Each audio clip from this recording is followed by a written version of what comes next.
บ่คันเว้าแต่มื้อนั้นหันมุ่งแล้วเหมือนใกล้สิครึ่งแล้วมื้อนี้หั่นอันว่าเอาแป้นแต่คิดว่าสิซื้อไม้นั่นไม้โซล่าว่าอย่างนั้นอ๋ออันว่าสิเอาไม้แป้นตัวนี้เลยหั่นจะค่อยกบทาสีเนี่ยมัน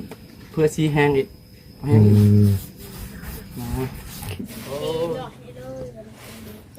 ตัวนี้บัดดุงถนัดเรื่องสีนี่ลุงช่างขึ้นแบบนี้เนาะ เห็นไหนเจ้าใช่หมวกกับบยูอันนี้เนยแม่นมองไงมันบ่งามเนาะมองไงมันบ่คัก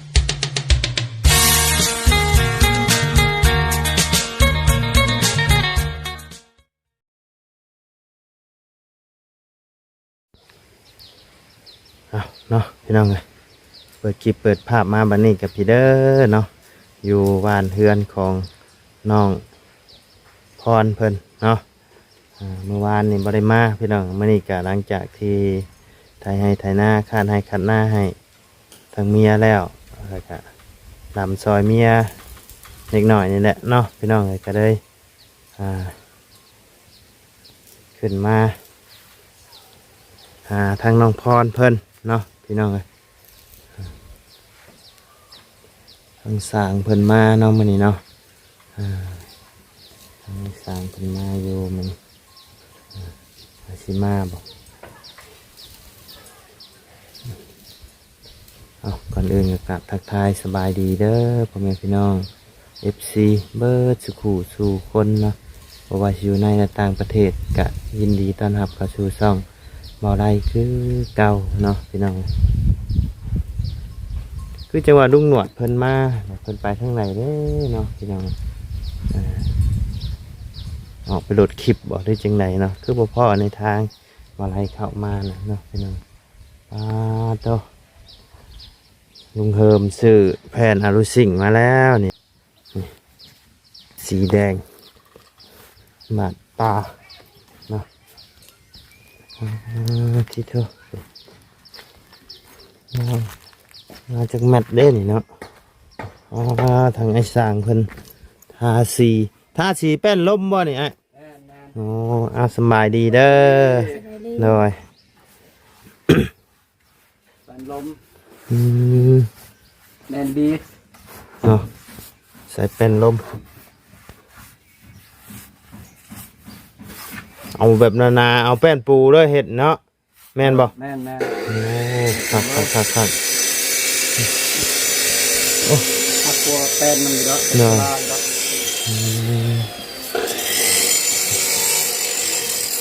มาคนเดียวบ่สองใช่อีกคนหนึ่งได้ค่ะ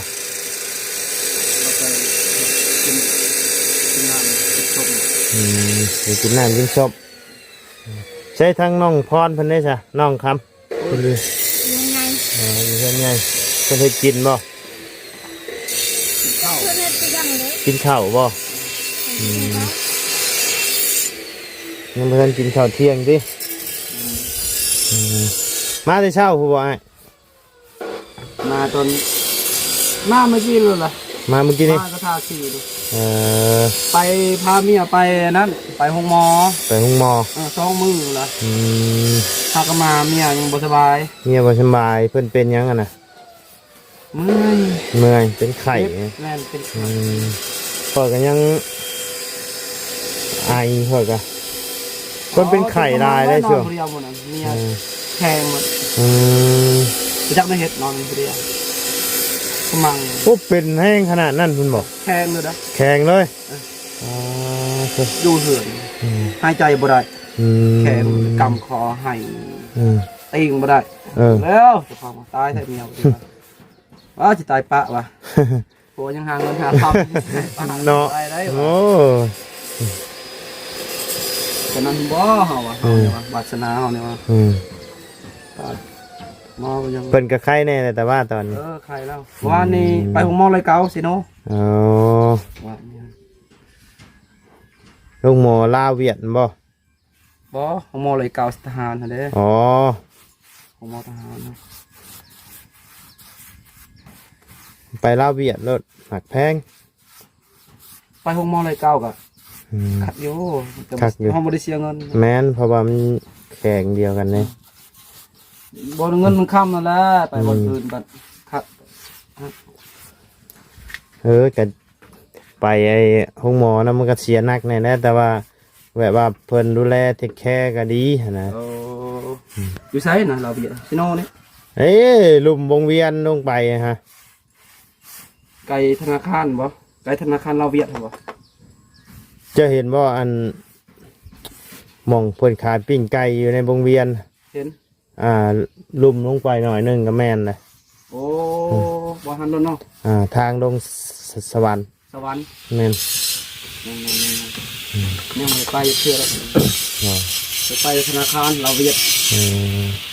บนมันจะว่าวครับ น้อย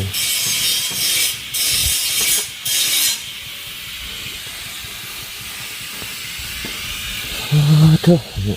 ทองคำมาได้ไปให้ป่ะ น้อง เอาคนอยู่น้ำเห็ดเรียกน้ำ อ๋อเอาเพิ่นอยู่เฮ็ดเรียกน้ แม่น ำแม่นขยันเพิ่นนี่ ดุ ขยันดี นี่ก็ให้เพิ่นแต่นึงเอา นี่ เบอร์ได้ให้ก็ให้ละน้องนุ่งสวยเวียกงานเนี่ยให้เพิ่นประเทศนี้จะแล้วก็จะให้เยอะไปเอาอะ เลย เอาสิแต่ก็ทำร้านล่างใช่ไหมลายมาทำแบบนี้เขาก็บ่มีรับจ้างอยู่ เลย ตั้งเอาให้ เลยกินเรียบร้อยแล้วป่ะมื้อนี้ให้ช่าง ยังเลย ยังบ่เดี๋ยวให้น้องคำเพิ่นไปซื้อให้กันเจ้ากินบ่เจ้ากะเอ็มร้อยกินบ่ซื้อมา3 ขวดเด้อท่านเจ้าบ่อยากกินเอ็มร้อยกับเป๊ปซี่ก็ได้เด้อพออยู่บ่ล่ะเป๊ปซี่ขวดเท่าไหร่ท่านเจ้าบ่กินก็เอาน้ำอย่างอื่นก็ได้เด้อ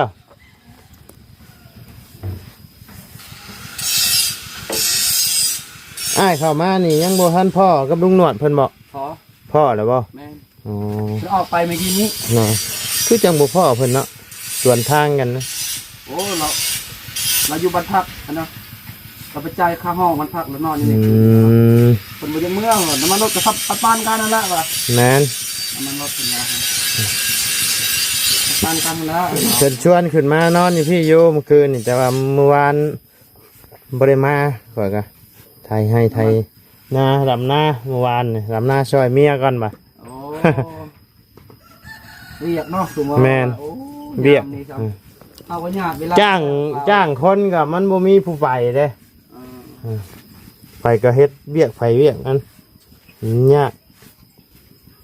หยาดเวลาเฮาก็ได้เป็น หน่อย พ่อกับบ่สบายอยู่บ้านให้โทรมาเมื่อเฮ็ดจะได้แต่ว่าคอกันเด้อว่าจะ2-3 มื้อว่าเบิ่งก่อนว่าเฮ็ดว่างๆก่อนลุงเนี่ยกับวันจันทร์เนี่ยกับเพิ่นก็ไถนาเนี่ยก็ยามพ่นยามหายยามหน้าจังสิเฮ็ดจังได๋ แม่น ก็เห็นใจหั่นล่ะจากทีมงานเนี่ยโอ้อยากให้มันแล้วเนี่ยข้อยก็อยากให้มันแล้วคือกัน เลย เห็นใจที่เจ้าอยู่ก็คือว่าเวียบปะบ่ได้ เลย ญาติได้นี่ก็ญาติเวลาสิเฮ็ดแนวใดยามนี่ก็ยามแรงโอ้ย เลย บ่ได้ค้าจังดอกยามแรง คู่มือแล้วเนาะเนี่ย ตอนนี้มันก็โอ้ยได้มุ่งแล้วเนี่ยบ่คันเว้าแต่มื้อนั้นหั่นมุ่งแล้วมันใกล้สิครึ่งแล้วมื้อนี้หั่นอันว่าเอาแป้นก็คิดว่าสิซื้อไม้นั่นไม้เซล่าไว้อย่างนี้ อ๋อ อันว่าสิเอาไม้แป้นตัวนี้เลยหั่นจะค่อยกบทาสีเนี่ยมันเพื่อสีแห้งอีกแห้งอีกนะ คิดว่าจะเอาไม้โซดาใช่เนาะ แม่นนะนี่กบไม้ลุงในกบนึง มั มากบตอน9 โมงเขาไปเอามีอยากไปห้องหมอเขาเขามาเขาก็มาเป็นกบแล้ว เลย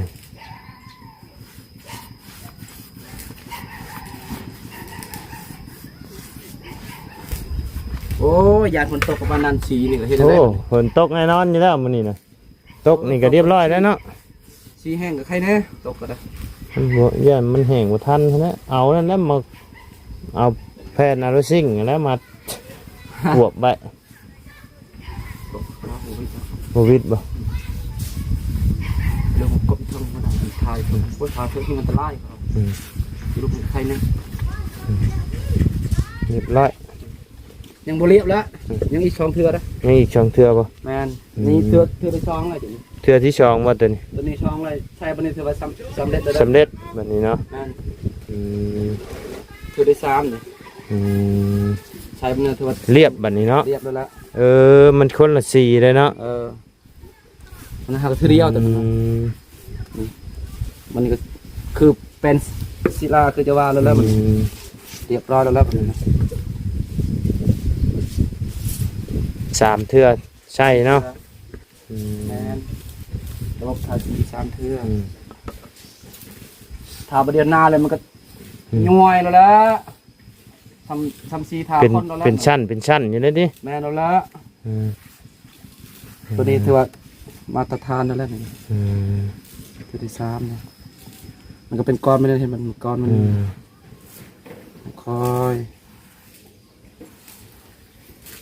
ผู้บ่เคยกะคือว่าประจังสิบอก แล้วข่อยบ่ฮู้หยังข่อย ตัวที่3ไปทำกันได้ก็งาไม่ได้เหมือนเห็นบ่มันนาเด้มันงาไม่ได้เหมือน แม่นสีก็เรียบสีมันก็เรียบ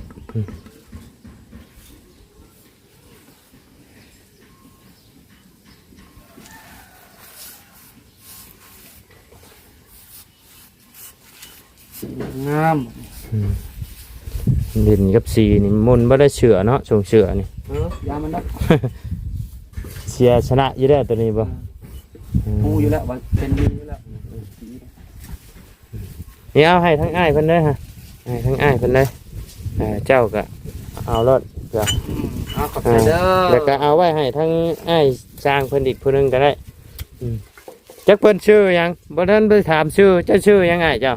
ซื้อบุญมีข่อย ชื่อบุญมีอ้ายผู้อ้ายสร้างอีกผู้หนึงเลยครับ ลุงห ลุงหำหรือว่าอ้ายหำเนาะ สร้างบุญมีกับสร้างหำใช่น้องไงขอบใจเด้อได้ขอบใจอะไร ทางพรมาแต่กินข้าวบ่ฮะ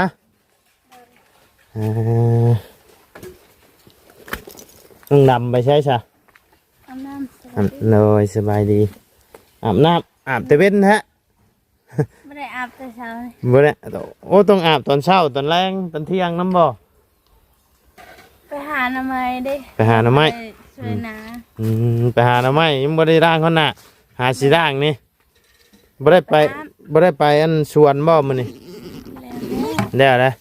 และ ชวนไม่โต แล้วสวนมีตู้แล้ววานนี่บ่ เลย แล้วสวนมีตู้ยังชวนเจ้าบัดนี้เนาะ เลย เบิ่งชวนเจ้าดอกคอยได้ขี้ข้านตางนะค่อย โอ้ยไปมื้อน่ะบ่ไหวนี่ซื้อไอ้ยาคาหญ้ามาฉีดเอาจังว่าคักจังนะฮะเอาแบบทำเขาแบบระบบเข้าบ่ตายอะนะ โอ้ฝนตกล่ะนะไอ้ช่างเอ้ยมาแล้วเรียบร้อยสี่เจ้า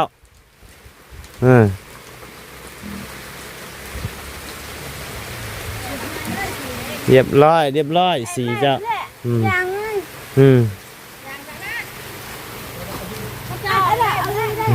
เอาห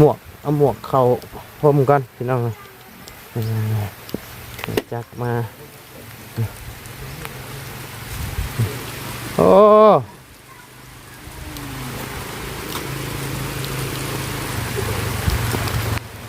ฝนมาแล้วเก็บเด้อใส่พื้นใส่ไฟโอ้ยเรียบร้อยสี โอ้คักเลยนี่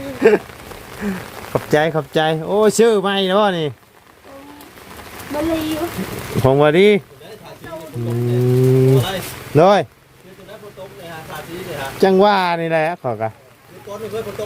หยุดก่อนบ่ มันก็เป็นเม็ดเป็นเม็ดได้เดี๋ยว มันเป็นคลื่นนะบัดนี้เนาะ พอกัน พระหมวกไว้กัน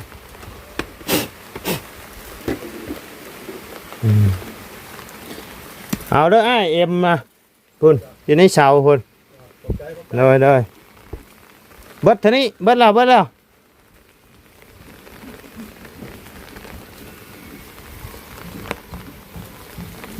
นยังดอกจังซีคน เลย ทานอยู่แล้วตกเป็นวิญญาณเลย มาย่านดอกชำนี่เนาะใครเยอะหาสีสั้นเดียวนึง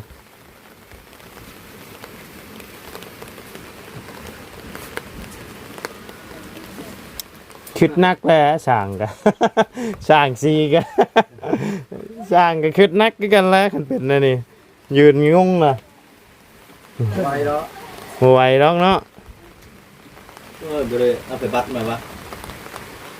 แพวัดดำเจ้าหันบ่ นั่นแหละ เอาเมื่อแล้วบ่ เอาเมื่อแล้วเนาะปะใส่เนี่ยว่าจะมูยันยัง หน่อย แกไป อันตัวเทิงเพิ่นปิดยังแค่ไว้ ปิดปักไผ่อยู่แล้ว อ๋อปิดปักไผ่ แต่ว่า นี่บ่จะเป็นต้องปิดก็ได้แต่ว่าตัวนี้ แต่ว่ายันแดดคือสีจะมันเลย ฮะ นี่ อ๋อ จะมันปิดโมกบเนี่ยโมกบกับบานเนี่ยลายบานนี่แล้วยันปิดของมันตกเลย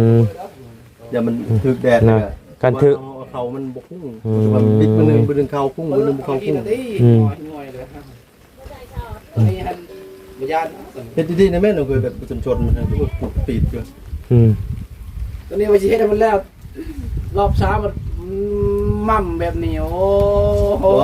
จะไม่ต้องใส่ร้ายเพราะมันได้แบบให้เราชิดๆคือต้องบอกมาเบิ้งเนี่ยมาเบิ้งเต้นเลย เบิ่งแล้วมันฝนตกเมื่อกี้ไปเฮ็ดได้จ้ะกินนี้มันก็บ่ได้เป็นมันนั่นละ เนาะใส่สีร้ายปุ๊บ บ่ผ่านอะไรลุงบอกบ่ผ่านอะไรเออ ฝนตกมันก็ยัวนะหั่นบ่ได้ละ แล้วนี่แบบตัวเจ้าปุ้งตะบิดนั่นบ่เนี่ย ทางหน้าฮะทางหลังวะนะ เด้ทางนี้มันก็คือกันนั่นแหละเนี่ยฝนตกจุดก้อน ตัวนี้เห็นบ่ยานนะ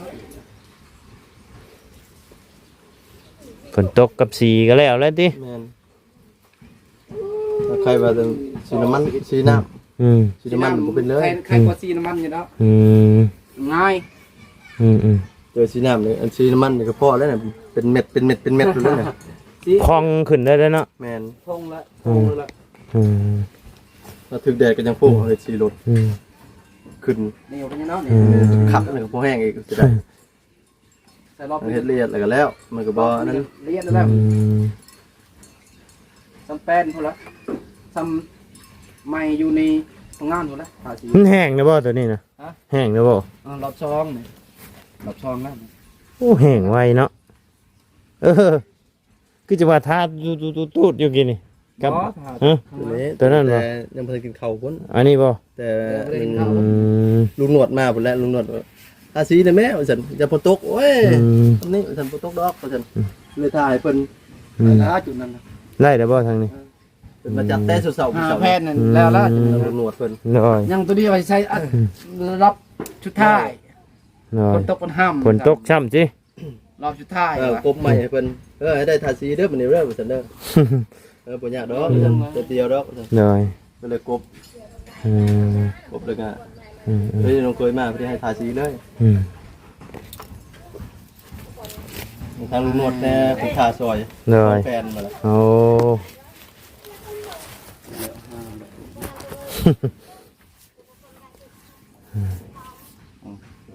ส่วนมันจะมันปาดเด้แบบให้มันรูปให้มันไปเรื่อยๆไปข้องไปเลยรูปให้มันเป็นคลื่นเลยปัดไปแบบรูปไปเลยจะบ่ต้องกลับไปกับมาแม่รูปไปเลยไปกับมามันเป็นสิแล้วนะ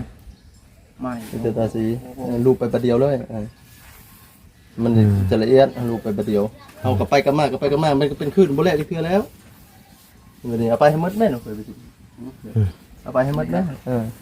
เฮ็ดไปทั้งเขารูปเบิ่งก็ทั้งตาสี ยังให้บ่ต้องเป็นห่วงนะ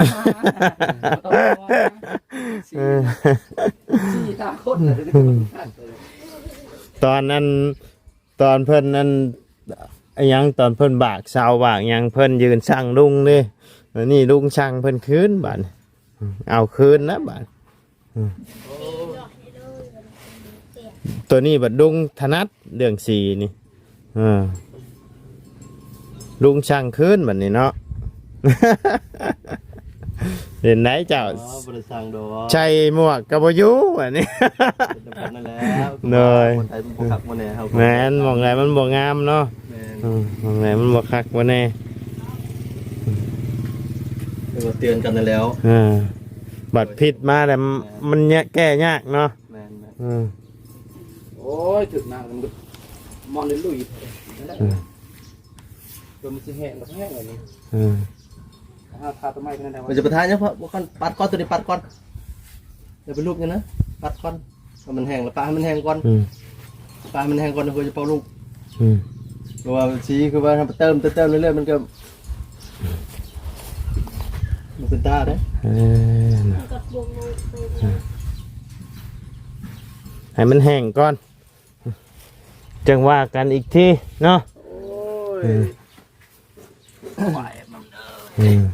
ผลกันเนาะขันจิตกแห้งเลยกับตกเฮ็ดพอดีอันยากนี่ ซ่อจออยู่นะซ่อกับ ชื่อว่าแล้วยามนี่ยามฝนยามฟ้ายามฝนแล้วแต่เพิ่นสีมาแหละผลก็ คือจะเวียกเพิ่น คือกันกับเวียกเฮานี่แหละ เรียกเขาหนึ่งได้ แน่นี่แหละนี่เพิ่นมาแต่กันแล่นป๊บแล้วกันเพิ่นบ่มาก็นำหน้าบ่ได้อีกมีน้ำคือข่อยยัง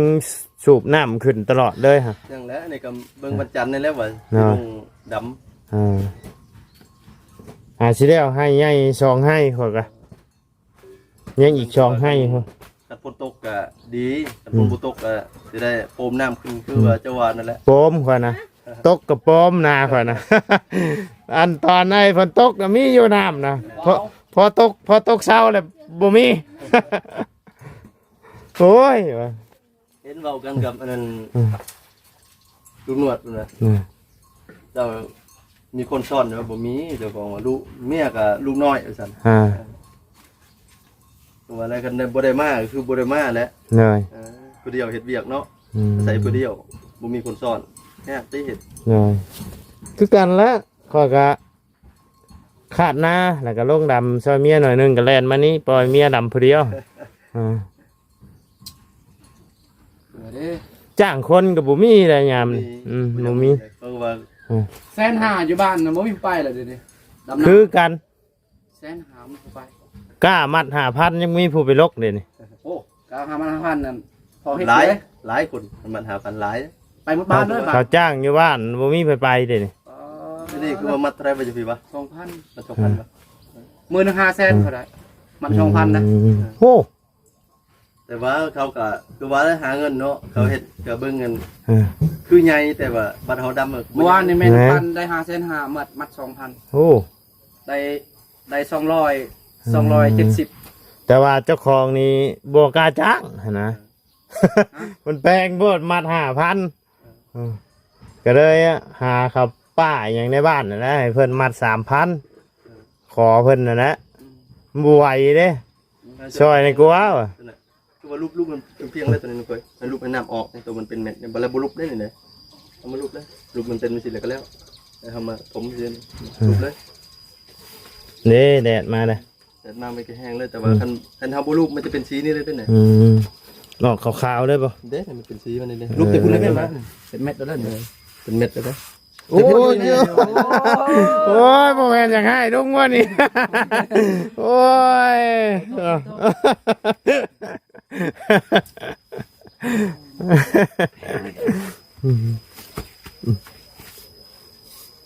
บุเม็ดสางสีบุติดหรอบ้าสางสีคืออยู่ดอก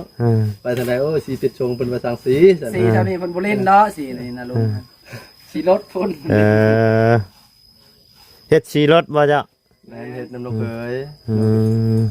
นี่ก็แล้วหน้าสิไปพุ่นแล้ว ไปเฮ็ดอยู่ใช่น่ะ อยู่เวียงพุ่น อยู่เวียง สวรรค์ยัง สวรรค์บ่ได้เฮ็ดดอกสวรรค์ เฮ็ดสีรถใหญ่นี่บ่ แม่น สี นี่เพิ่นบ่เล่นเนาะนี่ฝากให้ ก็ให้น้องเคยทั้งนี้ น้องเคย อ่า กินคือกันนั่นแหละ โอ้ย ตัวนี้อายเลย นี่ก็ว่าก วดอยู่ในนั้นนะกวดอันนี้ แล้วกวดไปกวดมาอยู่ เอาเสร็จแล้วเดี๋ยวให้เพิ่นทาสีก่อนพี่น้องเลย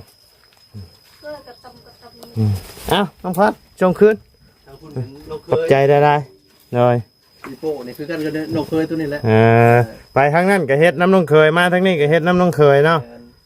โป้ปุ๊บเดี๋ยวมันโป้ซีโป้แล้วปั๊บปั๊บปั๊บเสร็จแล้วเกี่ยวกันนะ เนย ชิวๆต่อเอาอีก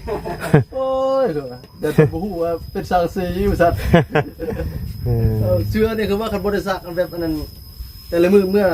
สักแต่ละมือเมื่อสักกับบริษัทยื่นเมียกันคือเก่าเลยส่งเสือ ชักมันก็ออกอยู่บ่ ออกก็ออกแน่โบเดนนั่นแหละเนาะมือซีโป้มันแข็ง เป็นกาบเลยเด้อเนาะอ่า แต่ผมบริลายดอกผมยังติดในเกี่ยงได้เลยหนึ่งคือว่าส่วนเอาบุบแบบเอาเชือกมันเช็ดก็มันเอาปาดมันบออกได้มันเขาติดต่อมันก็จะติดทันเช็ดเอาเชือกเช็ดเลยปัจจุบันเชือกไปโลดประเทศโอ้ยแห้งไปบ้างกว่าเสือ โย บักง่ายครับผมนี่ โอเคสำหรับพ่อแม่พี่น้องสำหรับคลิปนี้ทางบ่ได้ก็สิได้ขอจบคลิปปิดคลิปลงไปเพียงสำนี้กันเด้อพี่น้องเด้อขอบคุญขอบคุณพ่อแม่พี่น้องและ FC เบิร์ดสุขุทุกคนเนาะที่เข้ามาติดตามและรับชมทางช่องบ่ได้เนาะสำหรับคลิปนี้ก็ล่ำลาเด้อพบเจอกันในคลิปหน้าเอาสบายดีเด้อเนาะไป